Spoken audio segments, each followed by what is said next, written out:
Assalamualaikum warahmatullahi wabarakatuh. Yang kami hormati seluruh warga Jakarta, seluruh warga ibu kota, izinkan pada malam hari ini saya dan Pak Wakil Gubernur kembali menyampaikan perkembangan situasi terkini terkait wabah COVID-19 di Jakarta, sekaligus juga menyampaikan pengumuman yang sangat penting untuk kita perhatikan dan untuk kita patuhi sama-sama. Saat ini kita sudah menjalani bulan ke-7 pandemi COVID-19. 6 bulan sudah kita lewati masa pandemi ini bersama-sama. Dan data per 9 September ini menunjukkan bahwa secara kumulatif di Jakarta telah mencapai angka 49.837 kasus. Melihat banyaknya kasus begini, ada dua parameter yang harus jadi kewaspadaan. Pertama adalah angka kematian, yang kedua adalah angka kasus aktif. Sampai dengan saat ini, ada 1.347 saudara-saudara kita di Jakarta yang telah wafat akibat COVID-19.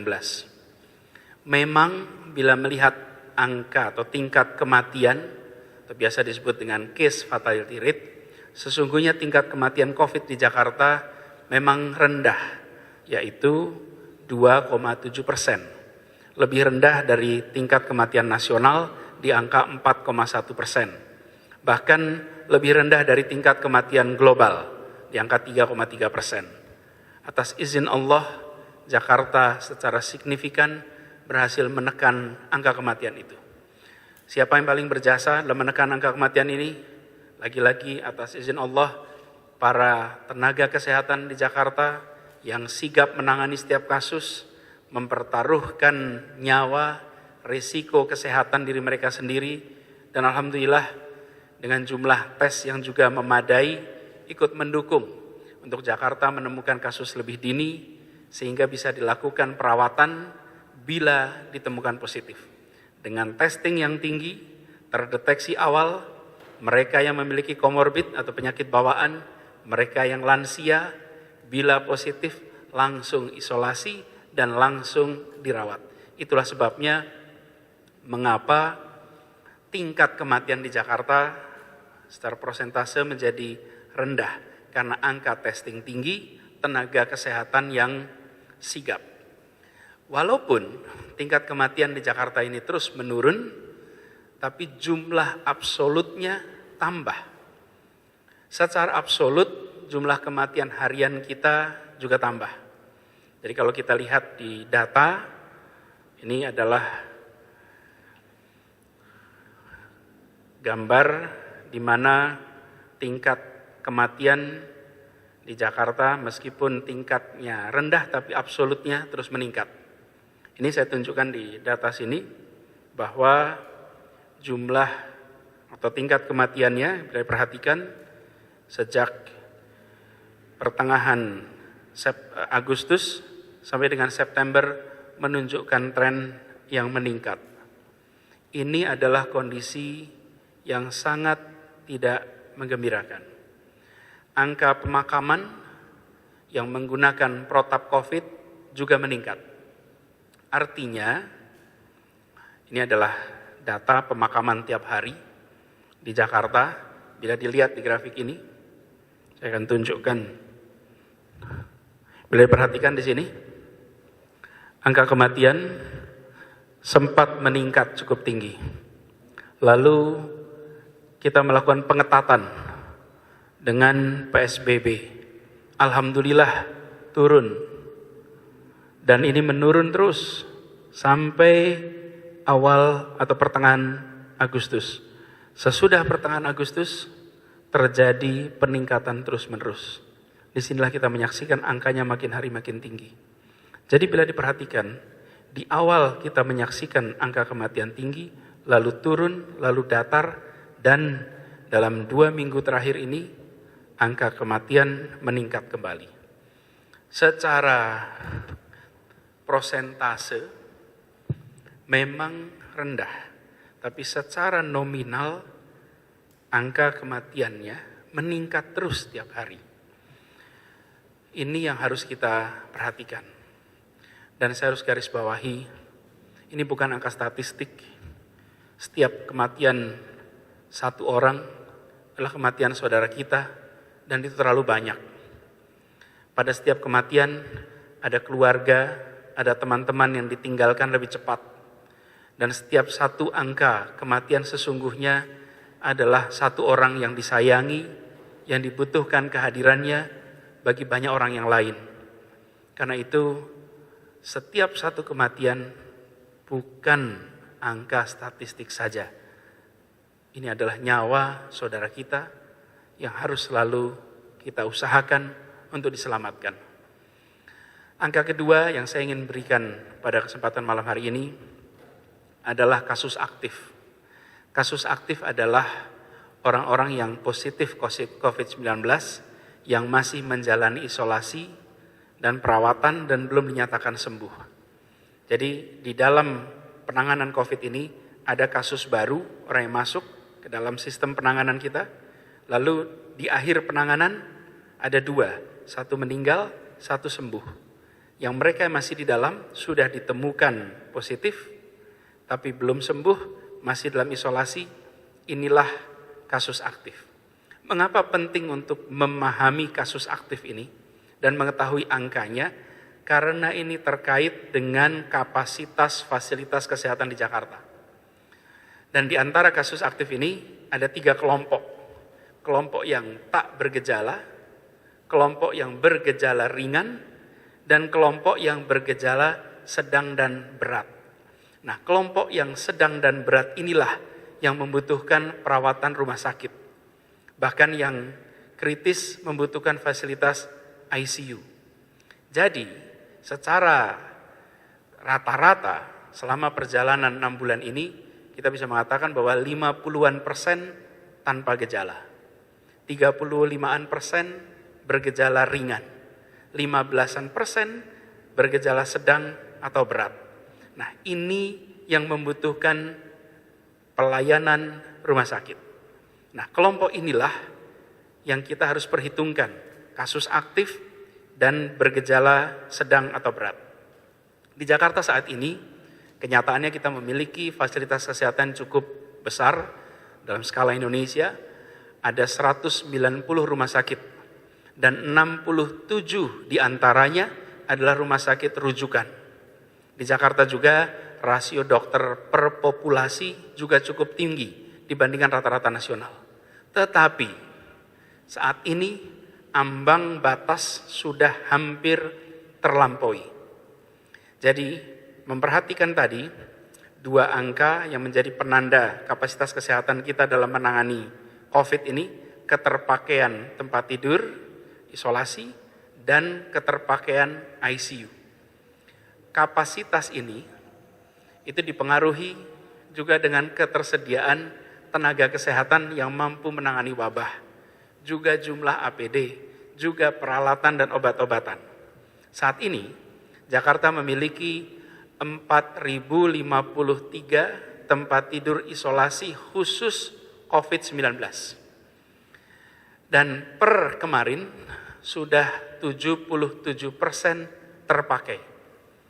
Jadi dari angka 4.053, 77% terpakai. Saya ingin tunjukkan grafiknya. Di sini, boleh kita perhatikan, ini adalah jumlah orang yang dirawat di tempat isolasi kita. Dari gambar ini, saya ingin berilustrasi.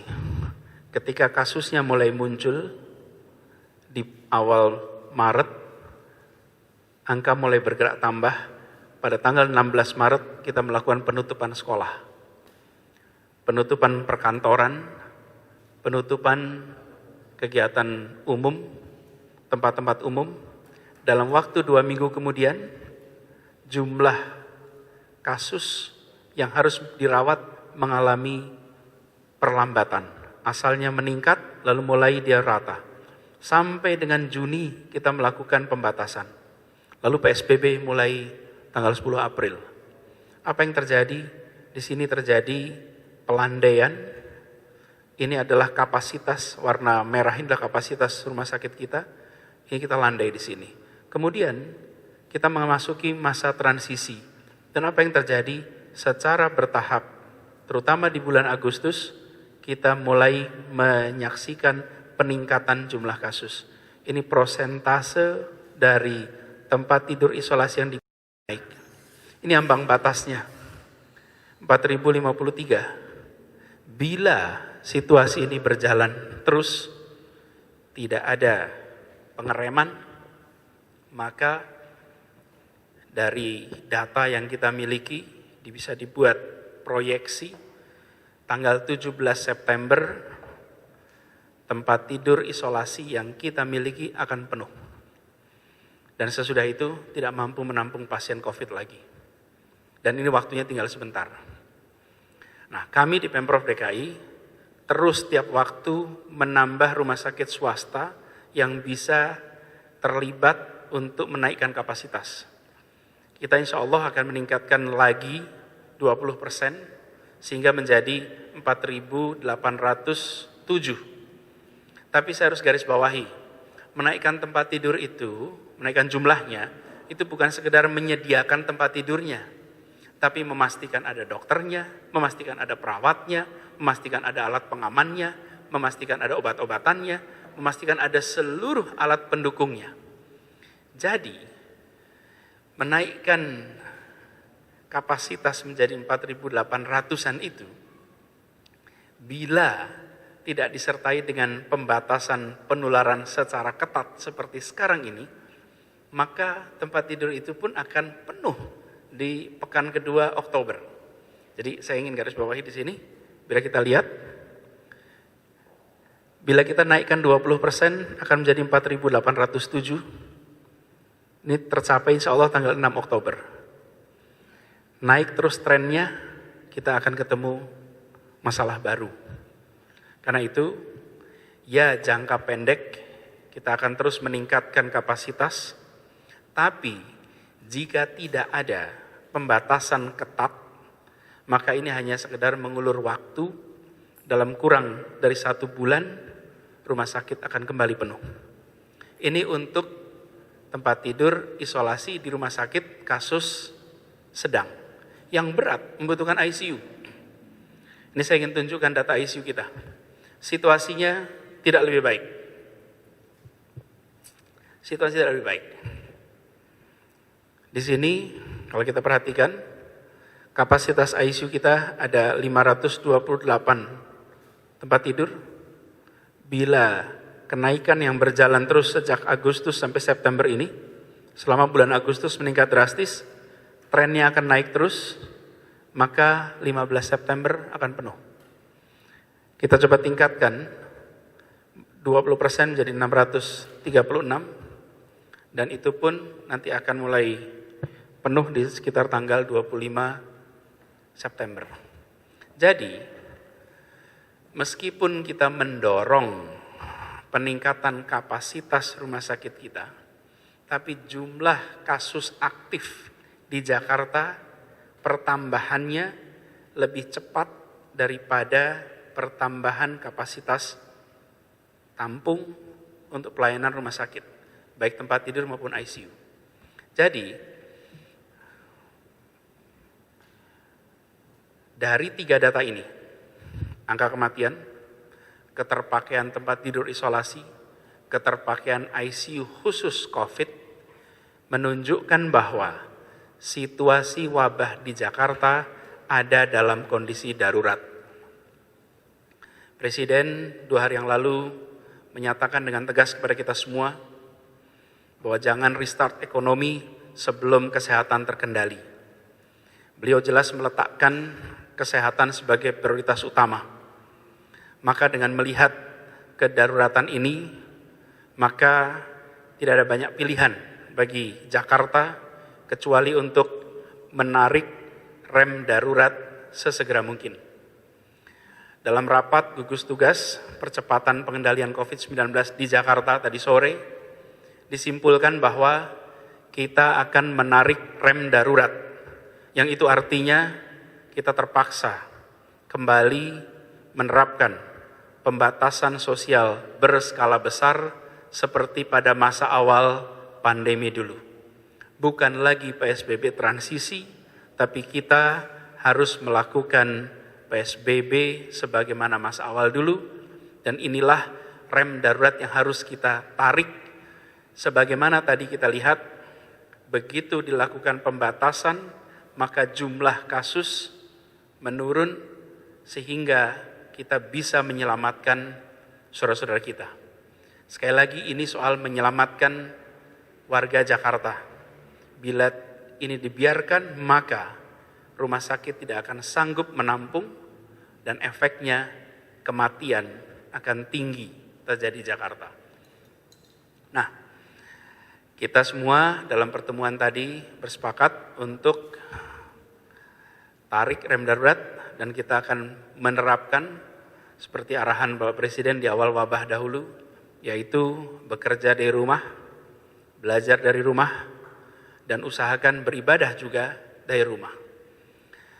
Detailnya kita akan sampaikan di hari-hari ke depan.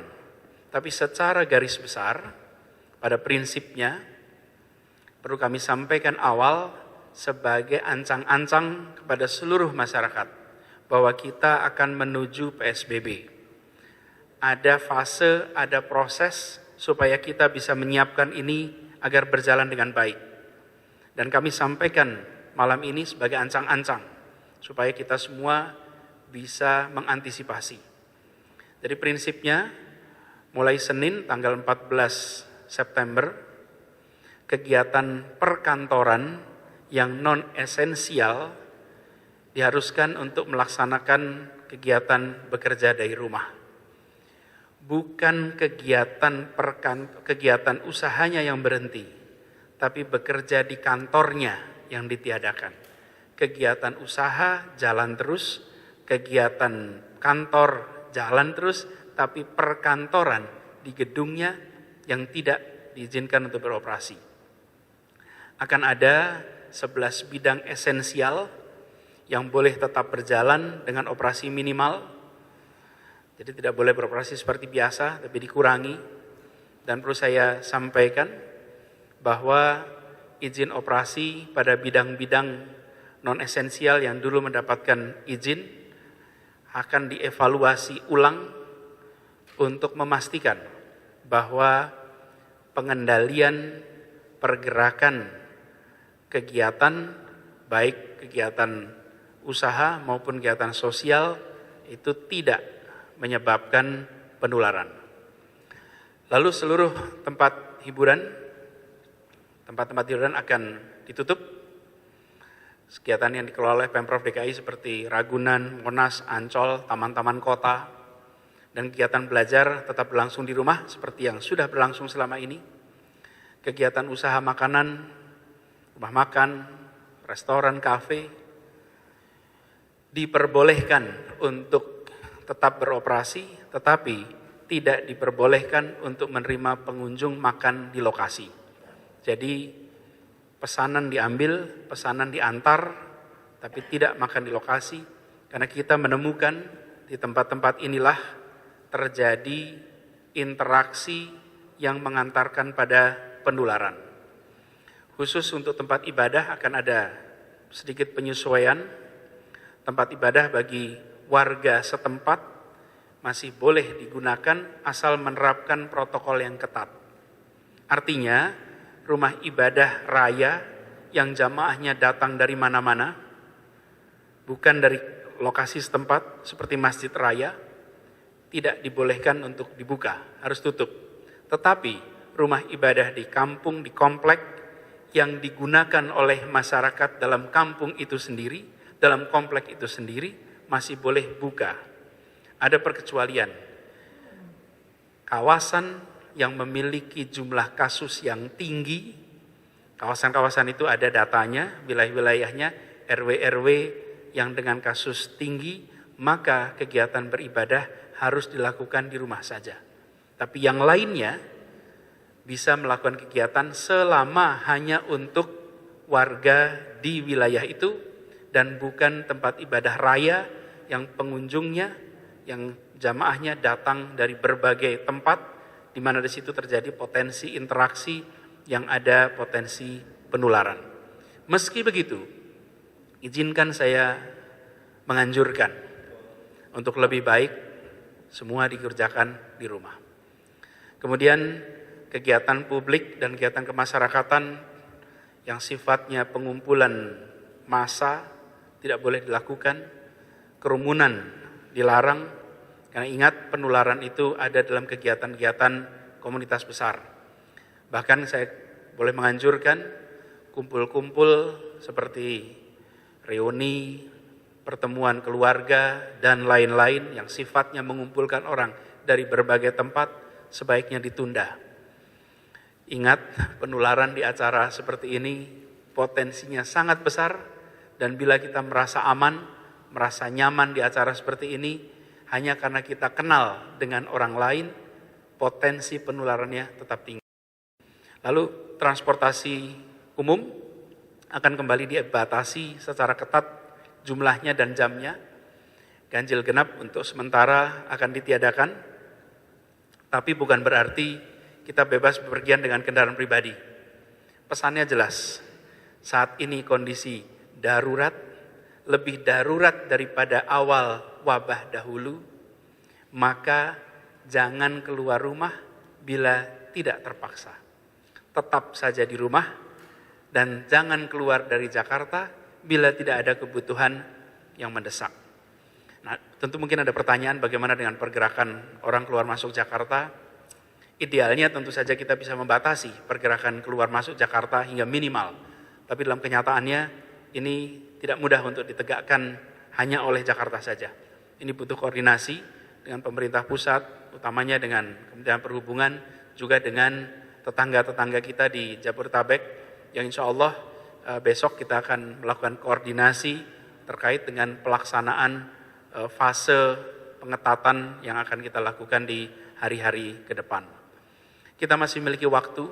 Saya berharap kepada para pengelola perkantoran untuk melakukan persiapan menghadapi pembatasan ini, dan kita ingin agar pengalaman kita menjalani PSBB yang ketat beberapa bulan lalu membuat kita tahu apa yang harus dikerjakan. Kami harus sampaikan kepada semua bahwa banyak informasi panduan yang sudah disiapkan, yang sudah digunakan, yang nanti kami akan sampaikan lagi secara bertahap. Dan saya sampaikan kepada semua, Pemprov DKI Jakarta tetap berkomitmen untuk selalu transparan, menyampaikan apa adanya, menyampaikan sesuai dengan kenyataannya. Karena selama ini Pemprov DKI Jakarta beserta seluruh jajaran Forkompimda, Kodam Jaya, Polda Metro Jaya, Kejaksaan Tinggi, Komando Armada 1, Kopsau 1, Lantamal 3, BIN daerah DKI Jakarta, Kasgartab dan Pengadilan Tinggi, dan juga dengan dukungan pemerintah pusat, kita terus bergerak, kita tidak pernah tinggal diam, dan kita berbagi tugas. Dan kita di sisi kami, sisi pemerintahan, kita tadi menganjurkan untuk kita melakukan pembatasan, tapi di sisi kami ada tanggung jawab yang harus kami teruskan, yaitu melakukan deteksi kepada mereka yang bergejala, mereka yang positif. Karena itu kami sering mengistilahkan 3T, testing, tracing, treatment. Dan dalam treatment itu isolasi. Jadi harapannya sisi pemerintah melakukan 3T, sisi masyarakat melakukan 3M. Nah, saat ini sudah 716.000 orang lebih yang dites PCR di Jakarta. Dan ini membuat Jakarta secara nasional 49% tes dilakukan di Jakarta, tes nasional. Dan tingkat tes Jakarta adalah 67.335 orang per sejuta populasi. Ini lebih tinggi dari rata-rata nasional, yaitu 5.348 orang dites per sejuta penduduk.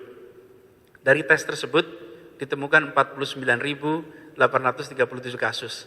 Artinya positivity rate atau tingkat kasus positif di Jakarta saat ini adalah 7%. Lebih rendah daripada positivity rate nasional sebesar 14%. Sejak masa PSBB transisi diberlakukan bulan Juni, Jakarta terus terlibat aktif, konsisten untuk meningkatkan kemampuan testing. Hingga saat ini kita melebihi standar WHO hingga 5 kali lipat. Dan dalam waktu dekat kita juga akan terus meningkatkan kapasitas tes ini. Dan kita bekerja sama dengan jejaring berbagai lab untuk memastikan kemampuan deteksi kita selalu tinggi. Tujuannya tidak lain tidak bukan menyelamatkan keselamatan nyawa warga Jakarta. Dan Puskesmas juga di Jakarta itu rutin melakukan active case finding. Saat ini tingkat tracing di Jakarta adalah 6. 6 itu artinya setiap ada satu kasus positif, ada 6 kontak erat yang dilacak.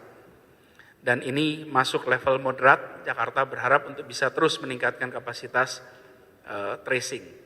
Untuk kapasitas treatment, tadi sudah saya jelaskan di awal, fasilitas isolasi rumah sakit, fasilitas ICU, saat ini terus kita tingkatkan, sangat berbeda dengan di masa awal pandemi. Pada saat itu kita masih punya minim fasilitas. Dan ke depan kita akan menjadikan rumah sakit umum daerah Pasar Minggu dan RSUD Cengkareng diubah menjadi rumah sakit khusus COVID. Dan Jakarta juga menyadari bahwa jumlah tenaga kesehatan untuk penanganan COVID ini akan makin berkembang.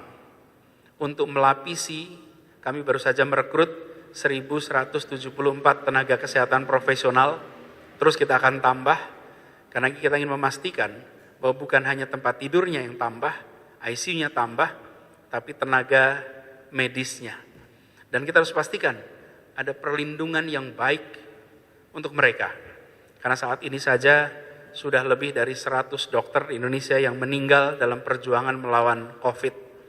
Dan kita perlu sadari, 1 dokter meninggal artinya setara dengan ratusan ribu warga kehilangan pelayanan kesehatan.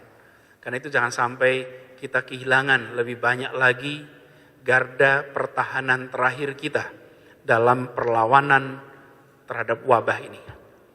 Dan saya perlu sampaikan juga dengan kembali berlakunya PSBB, maka kami di pemerintah berkewajiban untuk memberikan dukungan bantuan sosial kepada masyarakat yang paling rentan terdampak.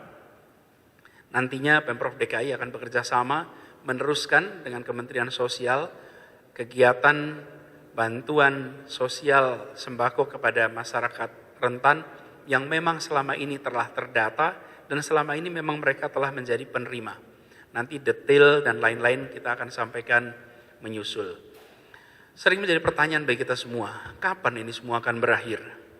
Harapan kita yang paling realistis saat ini adalah mudah-mudahan penemuan vaksin yang aman dan efektif bisa terdistribusi secara merata. Tapi kondisi hadirnya vaksin yang ideal ini, ideal itu artinya aman, efektif, tidak mungkin datang dalam 1-2 bulan ke depan. Seluruh pakar kesehatan di dalam dan luar negeri bekerja keras untuk menemukan vaksin. Bahkan Bapak Presiden telah membentuk tim percepatan pengembangan vaksin COVID-19 dan kita mendukung sepenuhnya. Tapi kita juga menyadari bahwa selama sekarang sampai dengan vaksin itu ada, maka kita harus bersiap melawan wabah dengan menjalankan protokol kesehatan secara serius, menjalani pembatasan fisik, pembatasan sosial secara disiplin. Seluruh jajaran Pemprov DKI Jakarta berkomitmen untuk kerja keras, untuk siaga penuh selama masa pembatasan ini, meringankan beban seluruh masyarakat. Kita harus kalahkan wabah ini bersama-sama. Cobaan ini memang besar, dan ini mungkin adalah cobaan terbesar bagi generasi yang hidup saat ini. Tapi cobaan besar ini bisa berkurang beratnya bila kita saling mendukung, bila kita saling mensupport, bila kita saling memberi dan saling memberikan perhatian dukungan. Saya sering sampaikan, besar kecil itu bisa diukur, berat ringan itu soal perasaan. Insya Allah yang besar ini tidak jadi berat. Dan atas izin Allah, kita ini adalah bangsa yang telah berkali-kali melewati cobaan besar. Cobaan besar itu terasa ringan saat kita gotong royong dan tawakal kepada Allah. Musuh kita hari ini adalah virus SARS-CoV-2. Ini yang menyebabkan COVID. Nah, langkah-langkah yang harus kita lakukan sudah jelas. Jangan sampai kita mengambil langkah-langkah yang menyebabkan kita berpihak pada virusnya. Kita harus mengambil langkah-langkah yang berpihak pada sesama. Saatnya kita saat ini untuk bersatu, gotong royong, melawan virus ini. Kita berdoa kepada Allah Subhanahu wa Ta'ala agar segera mengangkat wabah ini. Tapi bila Allah mentakdirkan bahwa perjuangan melawan wabah ini masih akan berlangsung lebih lama, maka kita berdoa kepada Allah agar memberikan kekuatan, memberikan keringanan dalam kita menghadapi musuh yang tidak terlihat ini. Insya Allah, biiznillah, kita akan mampu melewati cobaan besar ini secara bersama-sama. Semoga Allah Subhanahu wa Ta'ala merahmati kota Jakarta, merahmati Nusantara, dan melindungi kita semua. Assalamualaikum warahmatullahi wabarakatuh.